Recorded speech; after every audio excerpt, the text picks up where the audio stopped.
Talk about how we would retool Detroit when nobody wanted cars anymore. But the real changes are harder. I think we downplay the fact that the psychedelic experience isn't necessarily for everybody, and that people intuitively can be trusted. We did say this in Politics of Consciousness. We said people must control their own consciousness, and all we have a right to do is educate people as to what the issues are and where you can go and what to be careful of and what to be aware of. And I think that we were somewhat insensitive to the issues of the people that weren't really ready to handle this. My personal era, in view of the fear people have of their children, for their children, and other children, was in giving psychedelics to undergraduates. That started a chain, and I did that for many reasons. Sexual was not excluded. Now,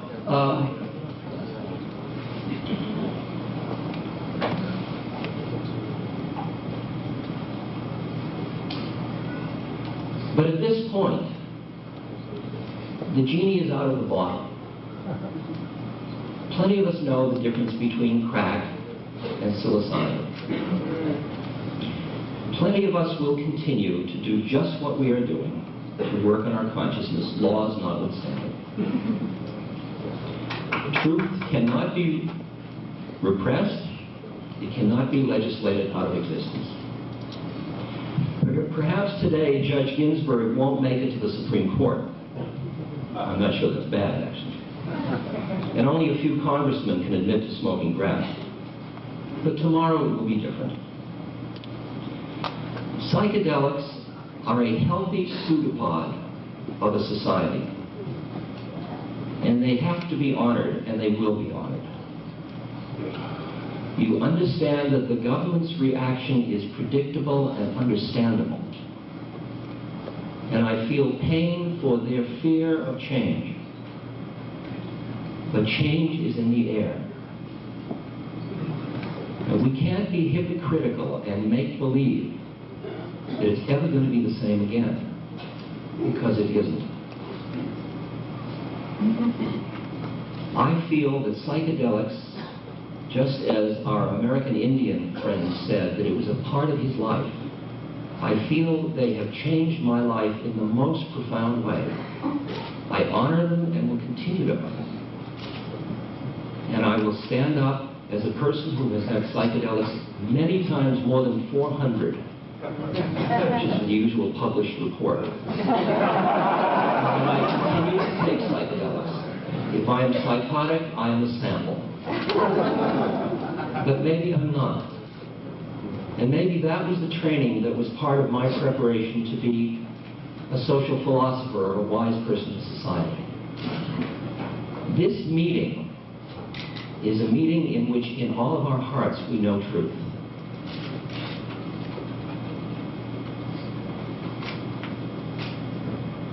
How it will manifest outward depends on our commitment to our own truth.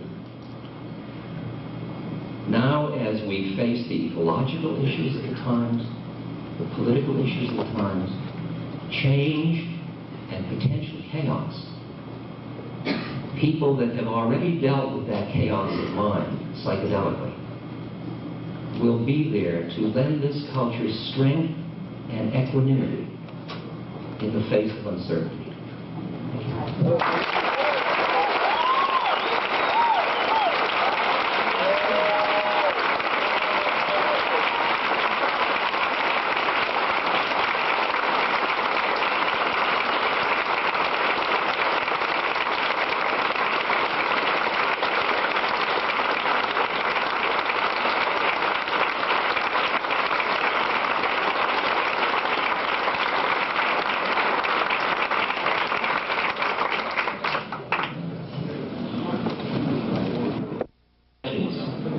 So what I've asked each of the speakers to do tonight is to present, in brief, a vision of where they would like us to be in the year 2000.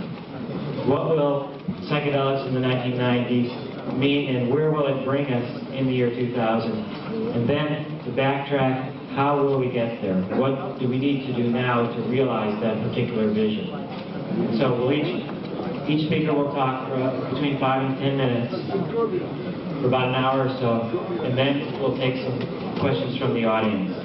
And the main thing now is to just compare our different strategies, compare our different visions, and see if there are any common themes, how we might go about. Because I do think that we have a significant opportunity here, both with what we heard about the neurotoxicity of MDMA, and that those issues might indeed be resolved, if not with MDMA, with other drugs, with the research that's happening in Europe. I think that we can really make progress if we can clearly think where we want to be and how we want to get there. So to start out, I'll introduce the speakers very briefly for those of you who weren't here this morning, this afternoon. Timothy Leary, who's I'm sure known to all of you and needs no introduction. Mark Wyman, who's a professor of criminal justice and drug policy at the Kennedy School of Government at Harvard. May not look like a professor, but I can assure you.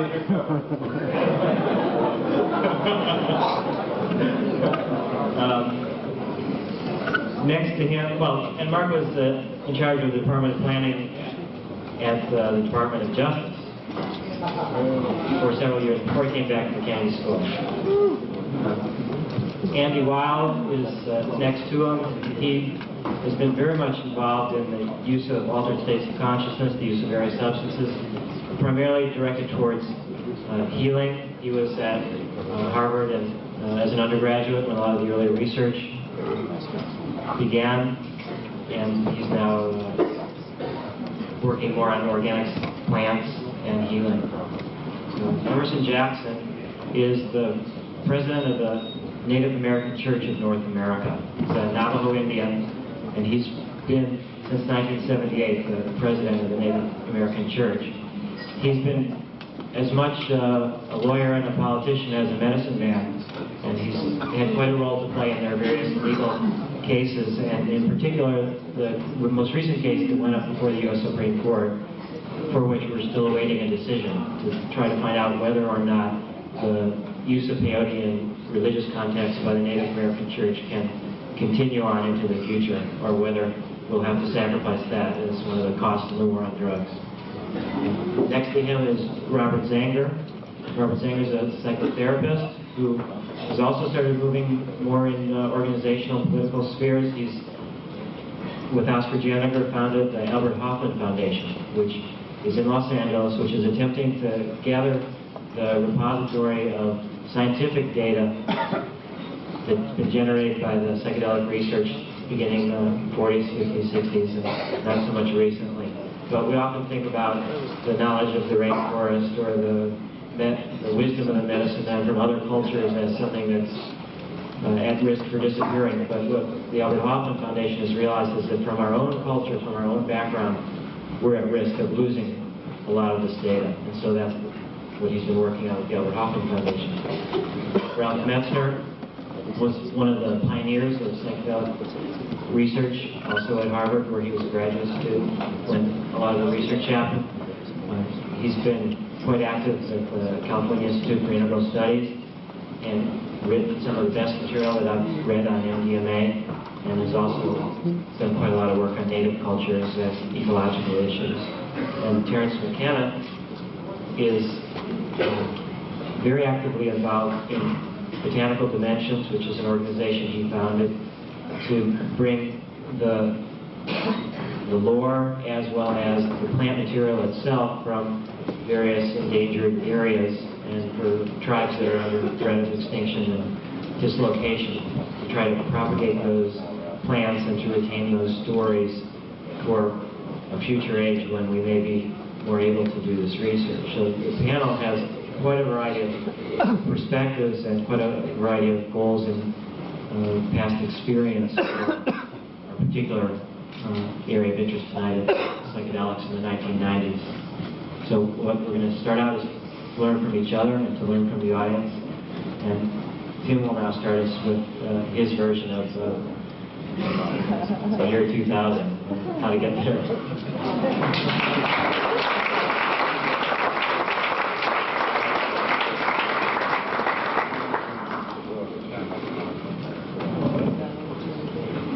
Well, the first thing that is on my mind is to express, I think, almost everyone in this room feels what an extraordinary day this has been.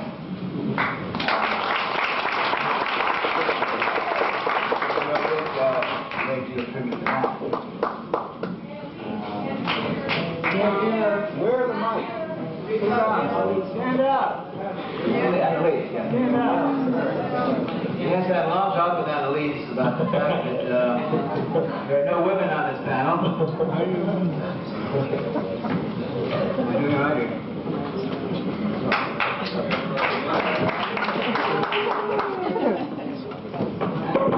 The young lady is...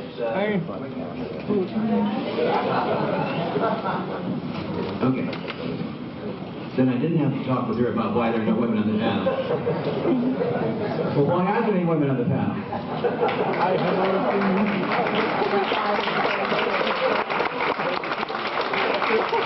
That's not true. We had one of the most wonderful women that I've known in 70,000 years on this planet. And I hereby propose the annual Oscar of psychedelia to the best actress and the best actor, and I nominate Laura Hussey.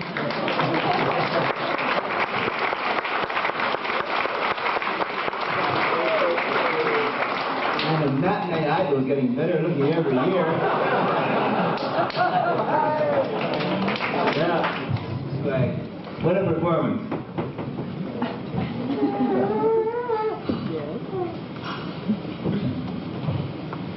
I predict that the next 10 years are going to be the most explosive 10 years of world history. Who, a year ago, could have predicted what would happen in Eastern Europe? Well, President Gummy. We knew, didn't we?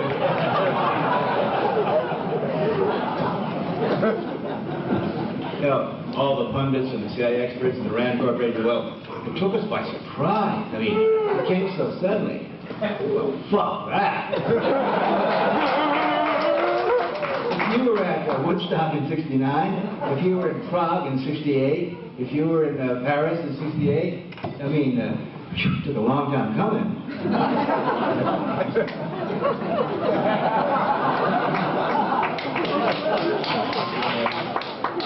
That's one of the things I'd like to say. And the nice thing about it is we're all going to say different things, different perceptions, different visions, because that's the name of the game. Each of us is equipped with a 100 billion cell brain. And each brain cell has the knowledge processing capacity of a powerful computer.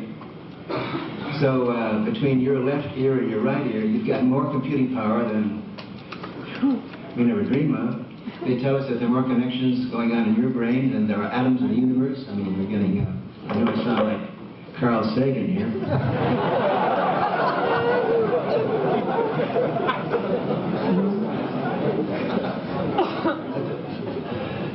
What's going to happen is a continual empowerment of the individual. An empowerment of the individual. And that's why some of you are going to be concerned with committees and organizations and licenses and bureaucrats and thought, that's good. I mean, go for it.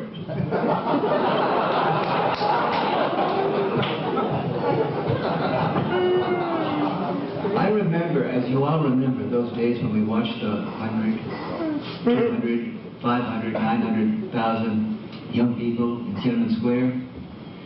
And I was watching it with a fairly famous left-wing liberal progressive intellectual. And he said to me, Timothy, these kids, they're politically naive.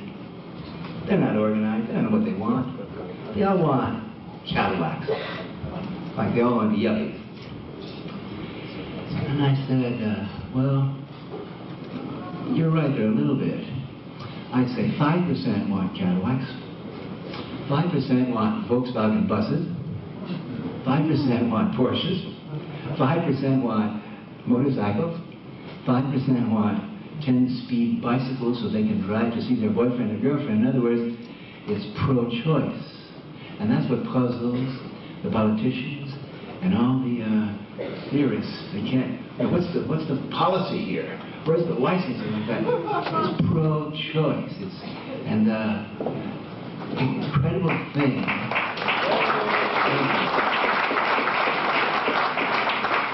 the astonishing thing about freedom, and I think I can say this for all of us with modesty,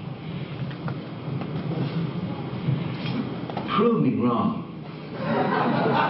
Can you tell me a group of 1,000 people in world history that brought about more changes in the direction of freedom than those of us represented in this room, plus the Lennons and the Lillys and so forth? I mean, what we did for human individual freedom. But the paradoxical thing about freedom is, and I sympathize with poor Gorbachev. How about a round of applause for Gorbachev?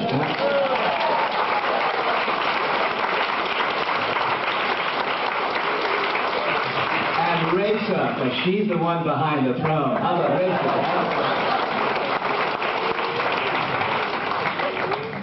I don't know if you know the story, but it's about the future. I did a conference in Moscow about 3 years ago, before this all happened, and there were all scientists and artists and all that, and then Yoko Ono went, and she was the one that got invited for a private audience with Gorby and Raisa. Now, this has got to be true because I read it in Rolling Stone, okay? So, and I heard it also from Yoko.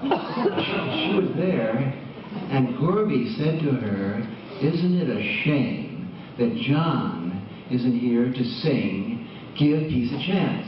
Now, at the time, in the White House, with Nancy and Ronnie, number one, they never heard of the song. Number two, if they had, they hated it.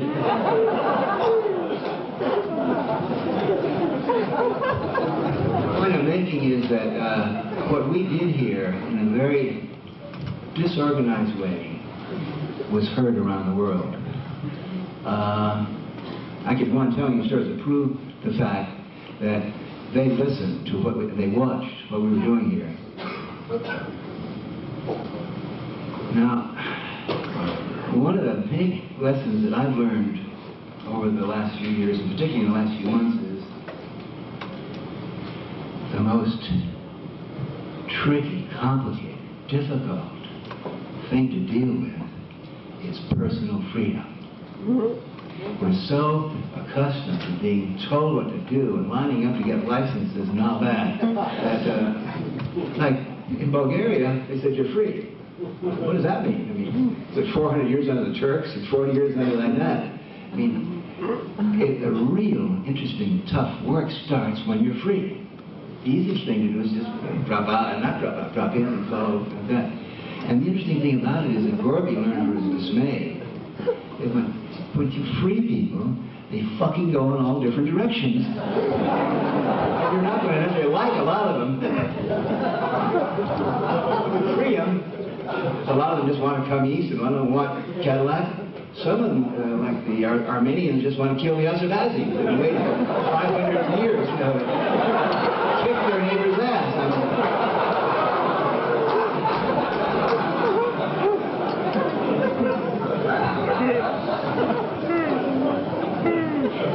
I believe in technology, and I believe that what we did would have been absolutely worthless if it hadn't been for the electronic technology and rock and roll records and MTV and the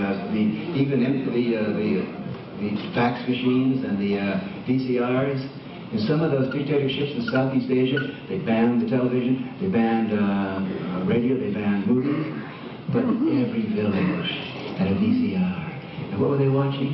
They were watching, I don't know, pornography from Hong Kong. Who cares? As Marshall McLuhan said it, the medium is the message, the medium determines your reality.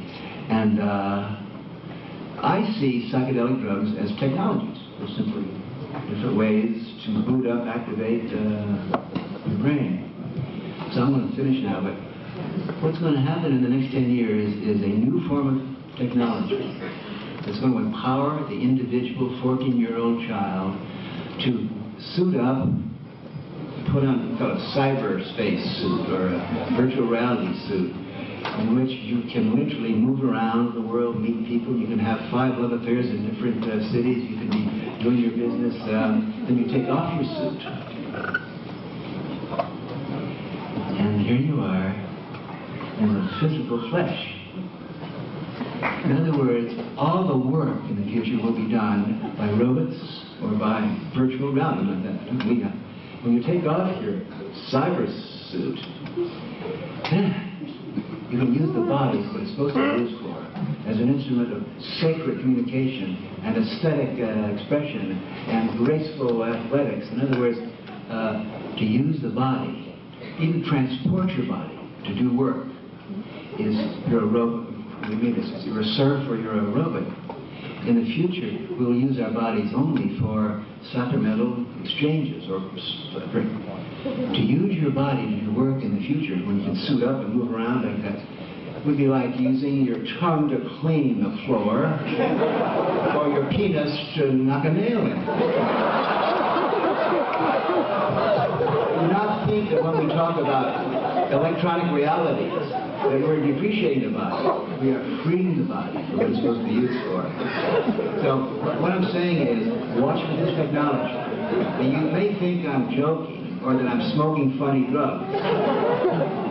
But last Christmas, 700,000 Nintendo Power Gloves were sold. And kids put them on, and for the first time in human history, human beings, individuals, could put your hand through the screen of the tube that we've all been watching 7 hours a day with our nose pressed against it, watching Dan Rather's realities, or Roger Ailes and Lee Atwater and the Republican Party, great fabricators, their reality. Last Christmas, 700,000 kids could put their hand through and fight.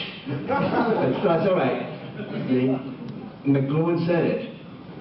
The medium is the message, and if the kids can do that and play ninja games through the screen, we're going to learn how to do it any way you want. I must tell you one thing and then I'll stop. What about We are now in the position that the hunter-gatherers were in before there was any kind of artificial tools or habitation. And we're sitting here and say, hey, I just ate this vegetable. And I could see ahead, you know, the fact we can chip a stone here, that means that pretty soon we can cut down trees, and we're going to be living in houses with wood. We're going to be in rooms where you can't see a tree or you can't see a bush. Oh, no. Yeah, we're in that same position now. The future is going to be creating electronic realities. You know, think about in which we will spend 5 or 6 hours of our time every day. Now that frightens you. Remember this horrible, horrible fact, which Tom Pinch's, by the way, in his new book, Vineland. How many of you read Vineland? Right. Wow. Yeah. The average American watches television 7 hours a day. That means the average American in the most enlightened and rich country in world history lies like a slugoid amoeboid with their optical suckers stuck in junk food passively.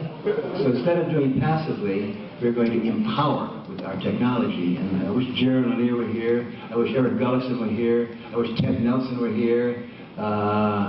Who else I met? Autodesk, Eric Lyon. I wish they were here. Brenda Laurel. There's a group of people working on this. And what about don't worry. Robert Heinlein? Don't you wish he were alive and here? Robert Heinlein, he says. Robert Heinlein. He was an Air Force admiral. William Gibson. How about William Gibson? How can we have a meeting without William Gibson? And anyway, a lot's going to happen. Main thing, stay sane and look for the new technology, and I love you.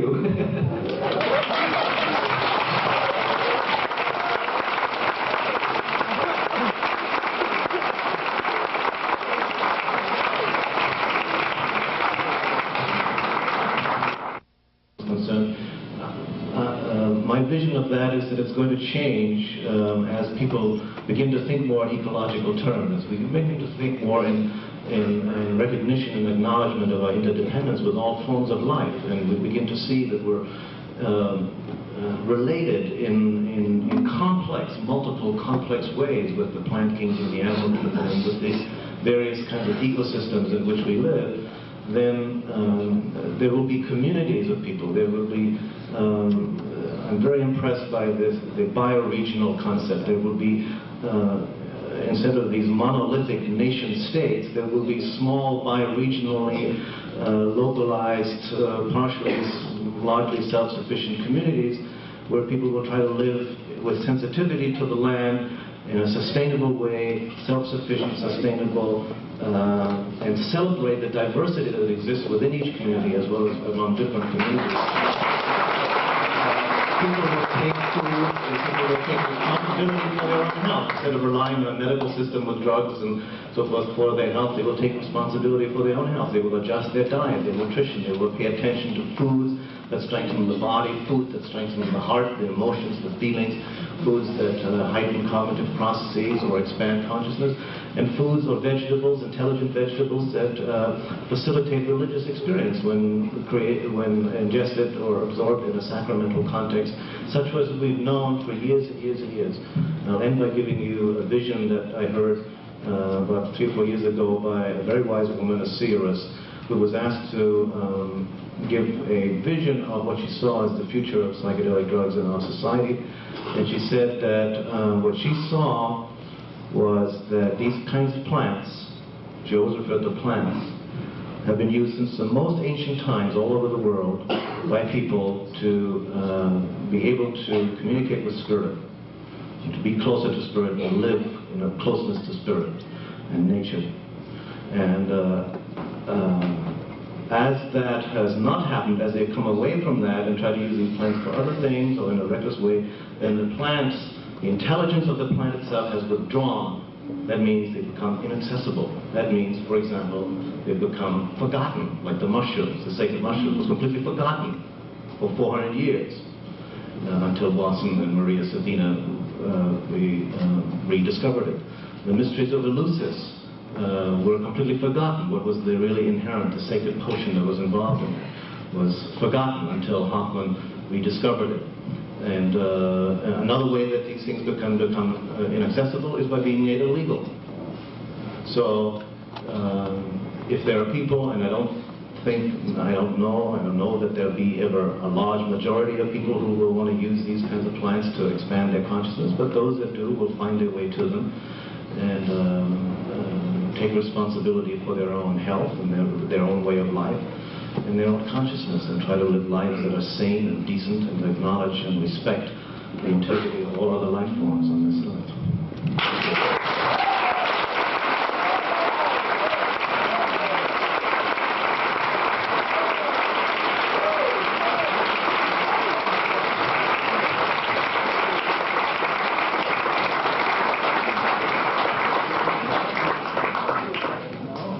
I wish I had some of that stuff.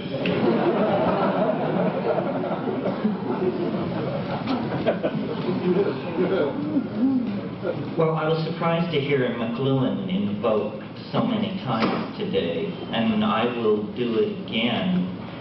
McLuhan had an idea of what he called the global village, and the global village is coming to be. This is what the crisis that is being presented to us as a crisis in communism is. It isn't a crisis for communism. Communism is going first. But what it is the death knell for centralized structure, for centralized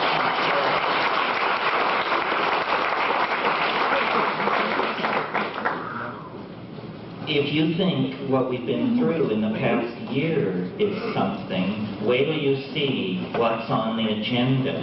And I don't mean great CNN feed from Moscow as the Soviet Union turns into 15 independent republics. I mean what's going to happen here.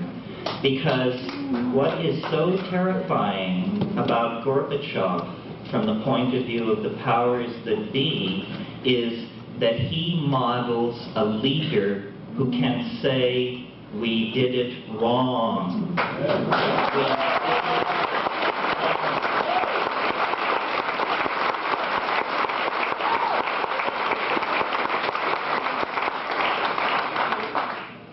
Baker was on one of the talk shows after one of these "we did it wrong" statements by Gorbachev, and they said to him, well, under what circumstances would an official of the United States government admit a mistake? And he said, well, you don't understand. You see, we have a collective decision-making apparatus, and hence, we don't make mistakes.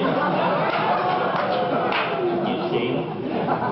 So I think that, to return to McLuhan for a moment, what's happening is, as Yeats said in his poem, the center does not hold. Mere anarchy is loosed upon the world, but as fans of chaos, we should know that this mere anarchy is the incarnation of our goddess Discordia, who is going to pull down the hunky structure that is oppressing everybody. What I see happening, and it was touched upon by others here, is this intensification of local identification, bioregionalism, awareness of your immediate place, and then no hierarchical structure or identification until you reach the planetary level. I live in Sonoma County, and I am a citizen of Earth. I recognize no intermediate structures except when I have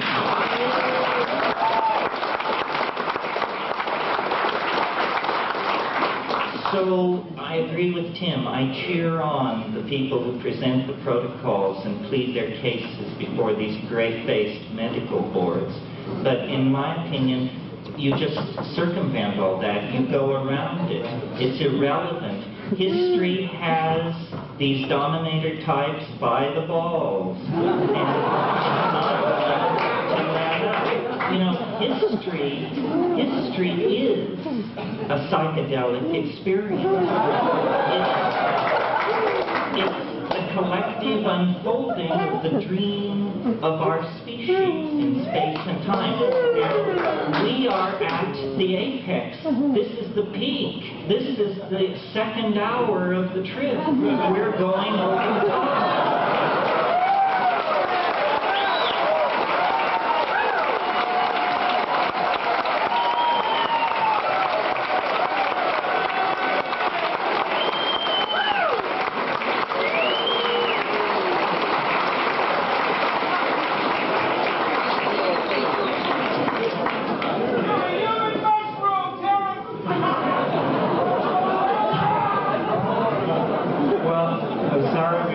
Too late for questions, but the audience and the speakers will be here for the next hour and a half or so, and I'd like to again just thank. So the sun comes up.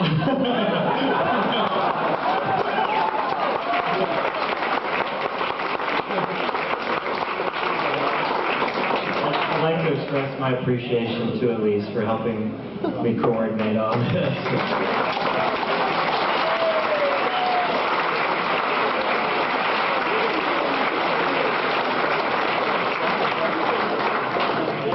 And also for Faustin for doing the sound, and William for trying to make this into a television documentary. And so now just enjoy yourselves and let's meet all the marvelous people that are here. Thank you so much.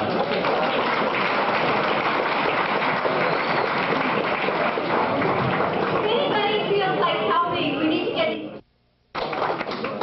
Now this is the part where he writes the Shakespeare essays, Shakespeare and Religion, and he speaks about the Tempest, the last of Shakespeare play, and about Prospero.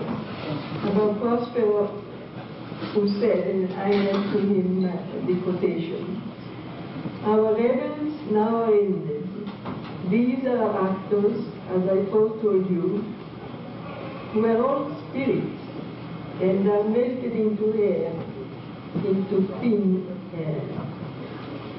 And like the baseless fabric of this vision, the cloud-capped towers, the gorgeous palaces, the solemn temples, the great globe itself, yea, all of which it inherits, shall dissolve.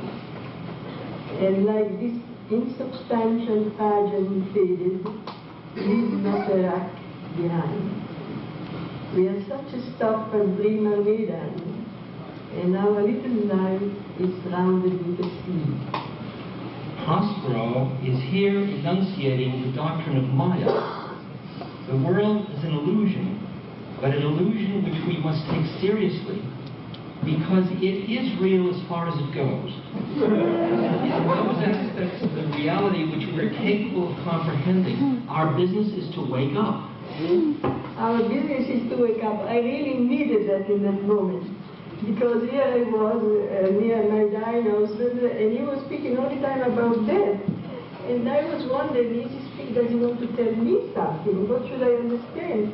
And then suddenly when he said our business is to wake up, I woke up and I understood that he was doing his work.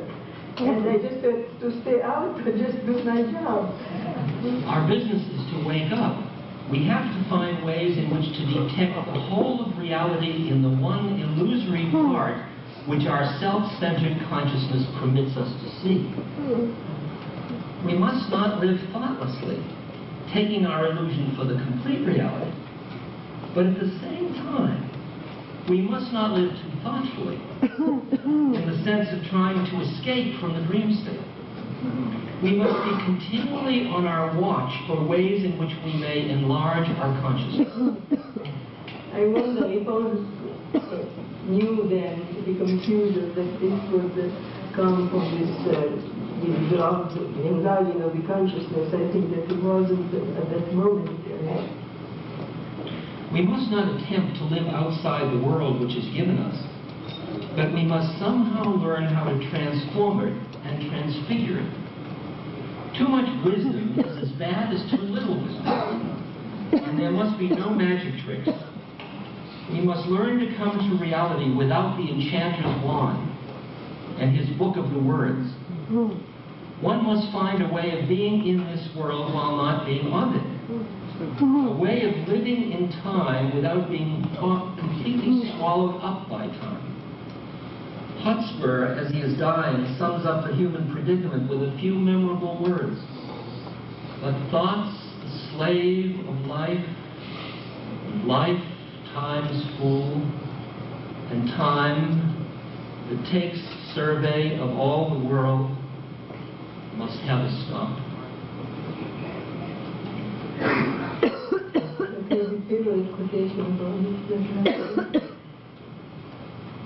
One more. We have one more, which is different. This was something that happened about 1 year before he died. He took some psilocybin, a very small,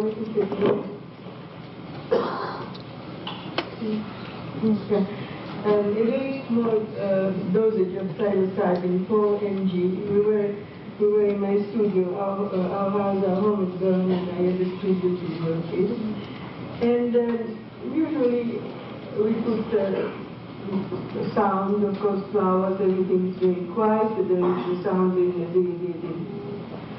bath. There was the musical offering, I think. And after he took this, usually there was a period of quietness, just tranquility, listening, seeing what's going to go out, to happen. Well, this time something completely different happened. To begin with, almost said, please turn off the music, but that was strange. And then he began to pace up and down in a very worried way. And I was trying to hear what he was saying, and he said the word limbo, and he said the word confusion. And it was very, very strange and different. Went on for about 20 minutes. And then suddenly he sat down near the tape recorder and He said, everything is fine now. And the first word, the people called Ramazan, the first word that I gave You see, I was thinking of one of your titles. This is one of the ways of trying to make ice cubes out of running water, isn't it? To fix something and try to keep it. Of course, it's always wrong. I thought he was speaking about the recorder, so I said, well, let's stop the recorder. No, I don't mean that. I mean, the pure light is the greatest ice cube of all. The ultimate ice cube. I was then writing my recipes for living and loving, and one of them was called Don't Try to Make Ice Cube Out of a Flowing River.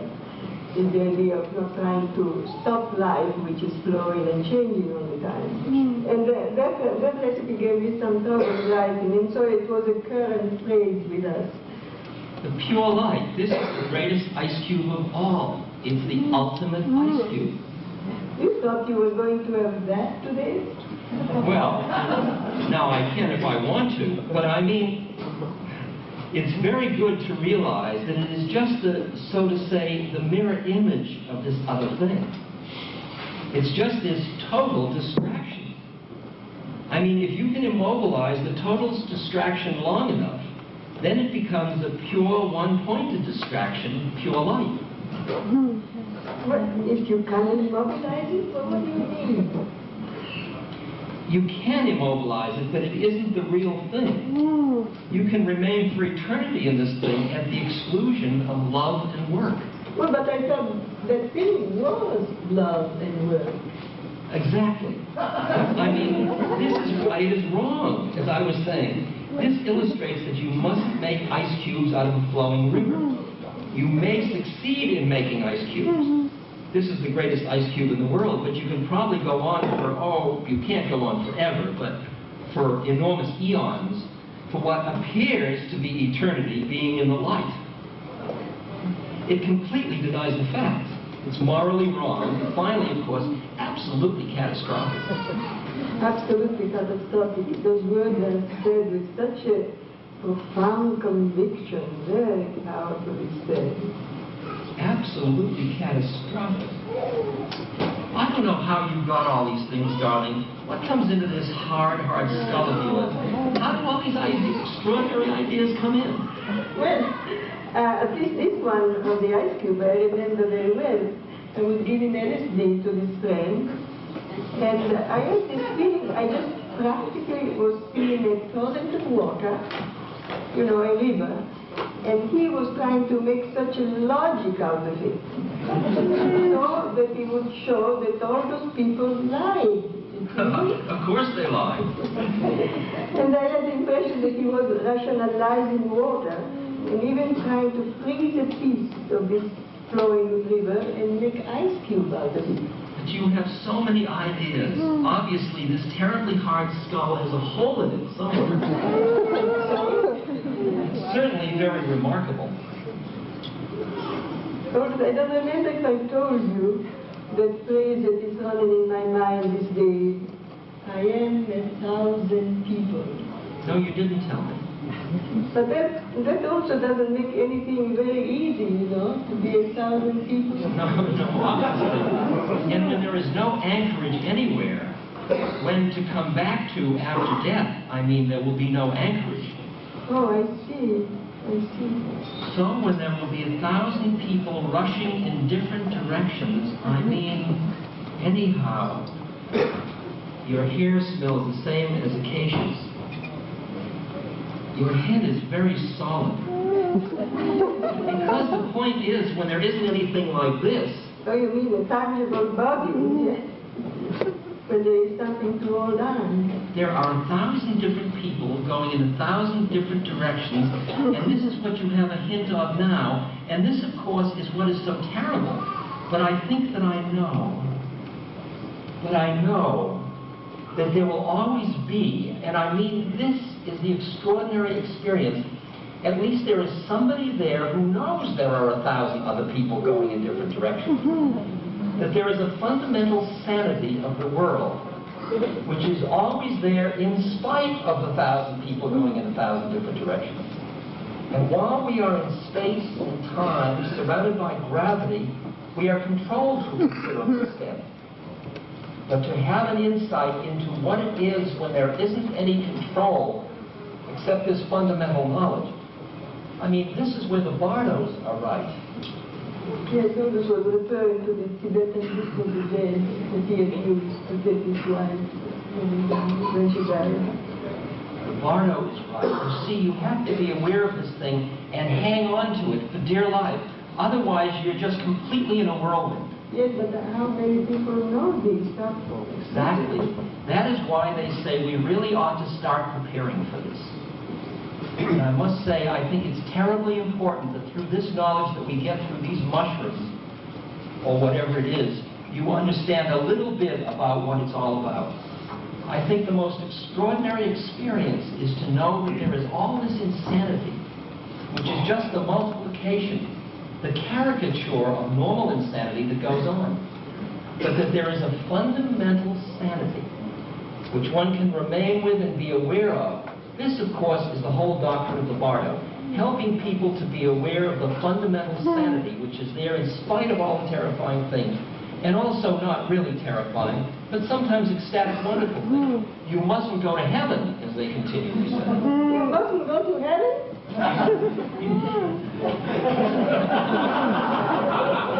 Okay, good. You mustn't go to heaven. It's just as dangerous. It's temporary. And somehow you want to hold on to the ultimate truth. The ultimate truth of things? Well, I mean the total light of the world. I suppose which is in the here and now we experience. It's of course the mind-body, but when you're released from the body, there has to be some experiential equivalent of the body.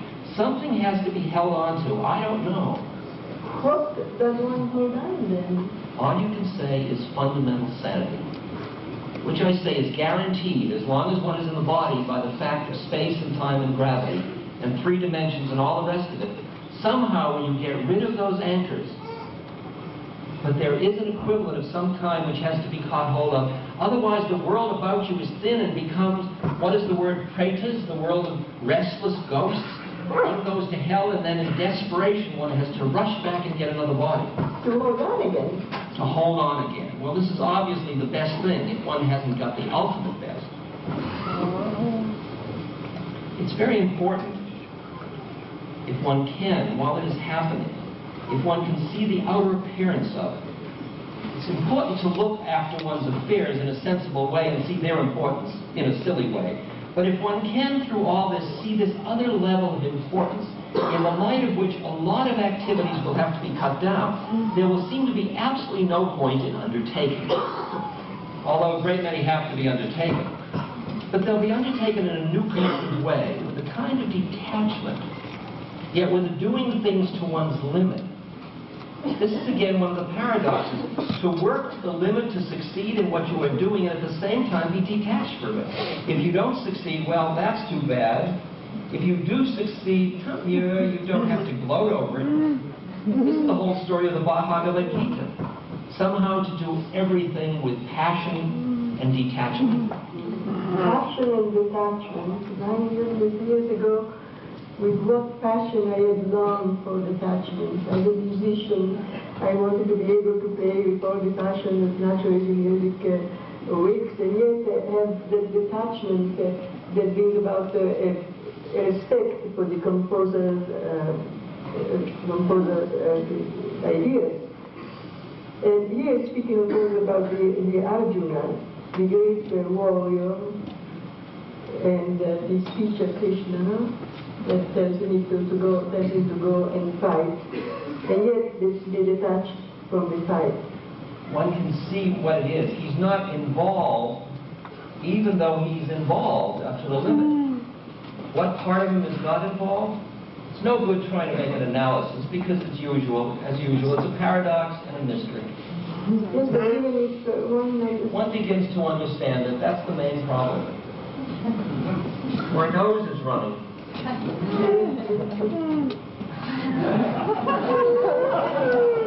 A very good reminder that the greatest philosophy is connected inextricably with running noses. One of the things they should have talked about in the gospel, obviously he was on a mountain, the Sermon on the Mount. It must have been very breezy and cold up there. Probably his nose did run.